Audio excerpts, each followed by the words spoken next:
Bienvenidos, iniciamos con lo que dice el señor Rafael Goches, y es que asegura que Socorro Jurídico genera datos falsos, ya que no tienen la capacidad técnica ni operativa para determinar la inocencia de 30,000 capturados. Especialmente llamativo es el caso de esta organización que se hace llamar Socorro Jurídico Humanitario, que realmente es una persona que está autoexiliada y 2 o 3 colaboradores más que tienen por ahí. Pero ¿por qué los menciona ellos? Porque ellos generan datos falsos. Lo repito, Socorro Jurídico Humanitario genera datos falsos, ellos se los inventan, porque la cifra esa del 36% de prisioneros que son inocentes, esa la comenzó a manejar desde hace ratos. Dijeron eran 33,000 personas inocentes, pero esta organización o pseudo organización del Socorro Jurídico Humanitario y de Cristosal y de Movir y de otros por ahí que andan, el problema es que ellos no tienen la capacidad operativa para indagar y dictaminar que esas personas son inocentes.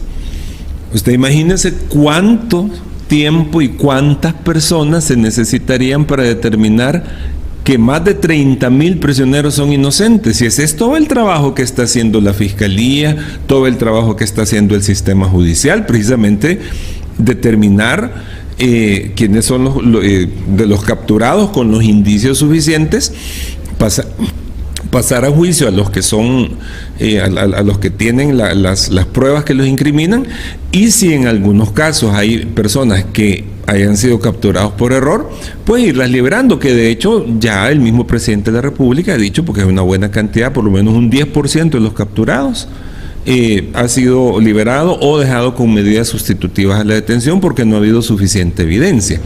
La señora Mélida Villatoro reacciona ante declaraciones del cura de Apopa, en las cuales sabemos que insultó al presidente Bukele. La señora Mélida asegura que este señor no es más que un vocero del FMLN y que tiene un lenguaje bastante callejero, bajero y vulgar. Optar por el sacramento, pero sí nos comprometemos a estudiar la palabra y a tratar de buscar la salvación, ¿verdad? No somos perfectos. Pero mira, yo quisiera contarle a la comunidad y a ustedes, como les decía, el catecismo de la Iglesia Católica es el que arroja la doctrina, ¿verdad?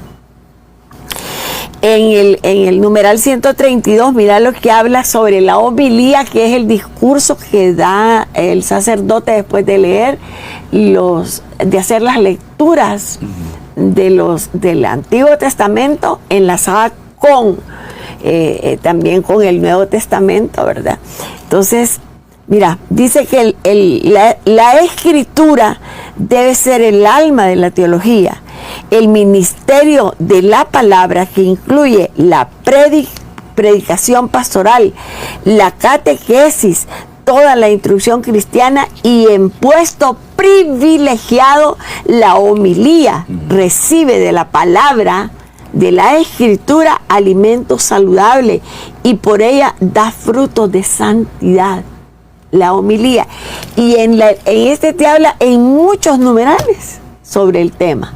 Entonces quiere decir que la función de la homilía, de eso, cuando se paran al púlpito a explicar de las lecturas que ha leído el pueblo de Dios, los servidores, y él que lee el Evangelio, cuando ya se para ahí, la función de la homilía es hacer una como extracción de las lecturas del sacramento que se está celebrando, si es bautismo, si es matrimonio. Entonces se extrae y se explica. Sí. Eso es lo que tenía que hacer ese señor Molina, explicar el Evangelio. O si a él le pareció que el Domingo de Ramos no valía la pena explicar el Evangelio que se leía, o el Salmo, que el Salmo es una obra literaria que te une tanto el Antiguo Testamento como el Nuevo, ¿verdad? Entonces él aprovechó ese momento para hablar de lo que habló, ¿verdad? Entonces la homilía es una parte integral de la liturgia. Fíjate que allí en la homilía es cuando la Biblia te dice, la palabra de ese día te dice a vos, pero a cada uno de nosotros. Y cuando usted va a un culto, a las iglesias evangélicas, igualito, a la hora que el pastor está leyendo, ahí, eso es conmigo, dice uno, porque el Espíritu Santo llega, ¿verdad? Entonces, esa parte es una parte integral y sobre todo cuando está pronunciada por un sacerdote, que es una persona autorizada, ¿verdad? Preparada, está ordenado para hacer eso.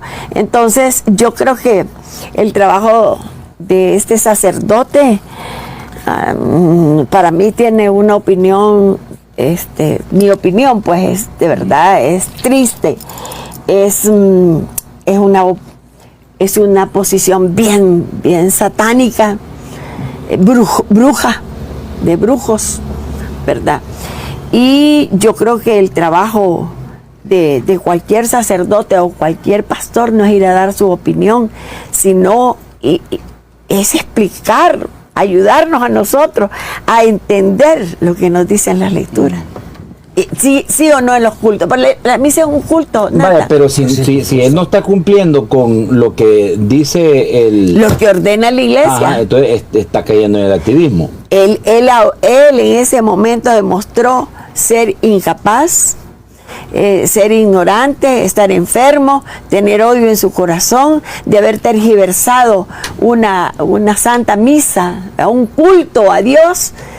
Lo tergiversó todo y trasladó hacia otra área donde realmente profanó el templo, profanó la palabra de Dios y maltrató a los feligreses y a todo aquel que nos hemos dado cuenta. Entonces yo creo que él en este momento, yo consideraría que ese señor tiene un estilo personal de maltratar a la iglesia, de maltratar a Dios, de maltratar a Jesús, y sobre todo maltratar al 99% de la población del Salvador, que somos creyentes. Solo un poquito son ateos, y El Salvador somos creyentes.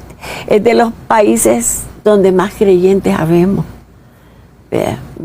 Ese estilo personal, para mí que el Señor cometió, mira, yo lo tipifico como que es un vocero del FMLN, un vocero de un partido político. Es un vocero.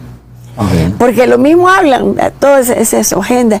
Y el otro punto importante es que bastante callejera y no estoy en contra del lenguaje callejero, uno también lo usa de vez en cuando, pero en su lugar, pero en la iglesia. Esto cuando uno va manejando. Sí.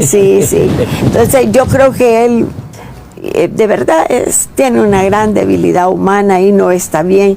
Nathan, yo una vez en un programa tuyo le dije maldito a un guardia, y alguien de los comentarios me dijo: niña Mélida, usted no tiene por qué andar maldiciendo.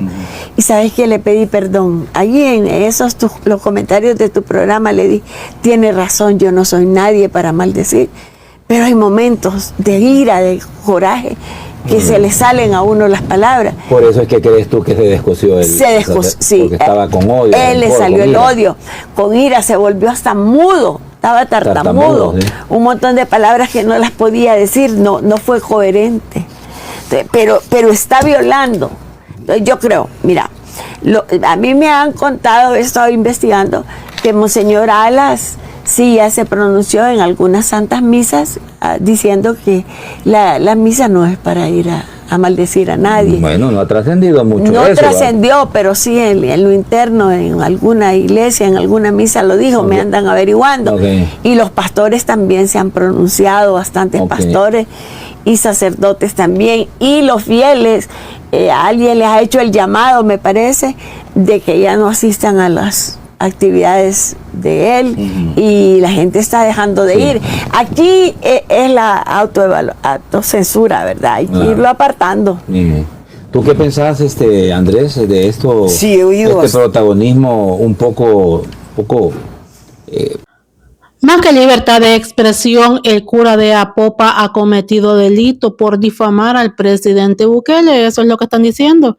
Además, están también señalando de que el fiscal está bastante tranquilo con esta situación, cuando debería pues de poner cartas en el asunto y darle su castigo a estas personas que andan difamando al presidente, que no solamente sería este cura, hay bastantes gorgojos de la oposición, como la de Santa Ana, que anda diciendo que el presidente es ladrón, pues a esa también le deberían de aplicar la ley por andar difamando. Shalom utiliza la libre expresión en El Salvador para difamar y hacer cosas que no deben de hacer y hasta amenazar. Los opositores de Nayib Bukele abusan como abusó este señor, y yo pienso que es debido a que el actual fiscal está dejando pasar esto, está muy flojito con la libre expresión, porque libre expresión es una cosa, pero difamación y amenaza son delitos. Porque para mí, señores, este cura se pasó de lanza. Este cura maldijo, dijo: malditos hacedores de maldad, ustedes hicieron leyes en contra de mi pueblo. La ley de minería, la ley de excepción, la ley de cadena perpetua, la ley de no sé qué. Ustedes las hicieron, apártense de mí, malditos. Tarde o temprano lo verán algunos de ustedes chuecos. Tienen sus madres, sus mamás. Concluimos con la información, será hasta la próxima.